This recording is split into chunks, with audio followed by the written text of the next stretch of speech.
बोलिए सच्चिदानंद भगवान की जय। और एक बात निश्चय समझ लीजिए कि जिक्र प्रेम का हो, जिक्र प्रेम का हो और वो परमात्मा तुम्हारे हृदय से न बोले तो व्यर्थ हो जाता है।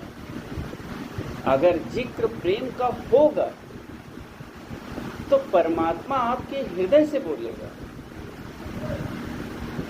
जिक्र प्रेम का हो, आप जिसे छुओगे वहीं परमात्मा दिखेगा।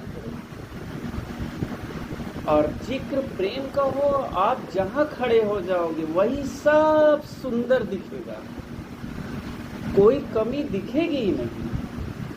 कमी तो तब दिखती है जब हम संसार का जिक्र करें। कमी तब दिखती है कि ये मिल जाए तो हमारी सारी कमी पूरी हो जाए, तब पूरी कमी ही रहेगी। संसार दिखेगा, परमात्मा नहीं दिखेगा। एकदम महात्माओं की एकदम तय सुधी बात है।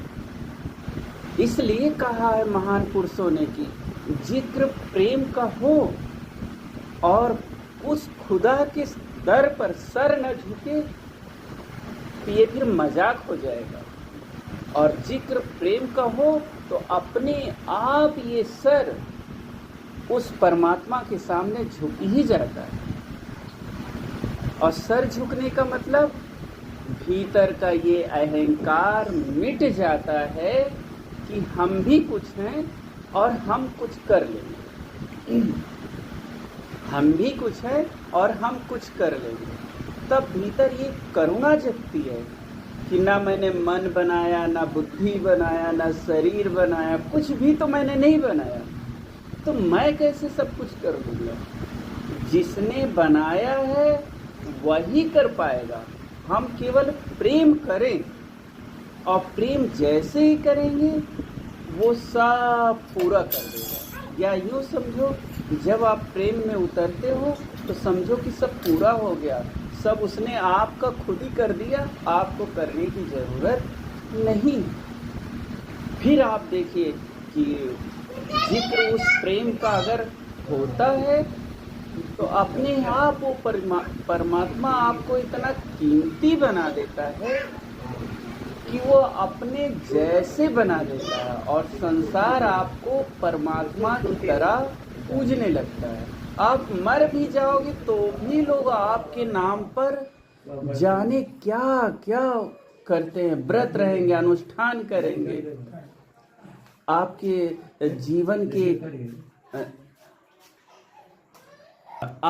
जीवन के किस्से सुनकर, पढ़कर, लोगों को सुनाकर आनंदित होंगे, क्योंकि परमात्मा ने ही आपको बना दिया ना वो परमात्मा। और किसी के बस की बात नहीं कि अपने जैसे बना ले। दुनिया में और कोई ऐसा व्यक्ति नहीं जो आपको अपने जैसे बना ले। आप किसी के यहाँ नौकरी करिए, वो आपको चाहेगा कि आप जीवन भर नौकर रहो, मालिक ना बनने पाओ। लेकिन एक परमात्मा ऐसा है कि वो चाहता है कि तुम सिर्फ मेरे जैसे बन जाओ, मेरे ही बन जाओ और तुम्हें लोग जाने मेरी तरह। इसलिए भगवान कहते हैं कि जब कोई प्रेम से इस पूरी सृष्टि को स्वीकार कर लेता है तो वो नर से नारायण हो जाता है। प्रेम में वो शक्ति है, क्योंकि प्रेम का दूसरा नाम है समर्पण। समर्पण हुआ, आपकी अहम वृत्ति खत्म हो गई, और जैसे ही अहम वृत्ति खत्म हुई वो परमात्मा प्रकट हुआ, क्योंकि आपका मैं मिटा, वो परमात्मा प्रकट। जैसे रामायण में कहा गया है कि मूंदो आँख कतो कछु नहीं। रात को आप सो गए, कुछ बचा? ऐसे ही प्रेम में है। आपने प्रेम करने के लिए राजी नहीं, प्रेम हो गए, प्रेम में उतर गए तो सब प्यास बुझ जाती है।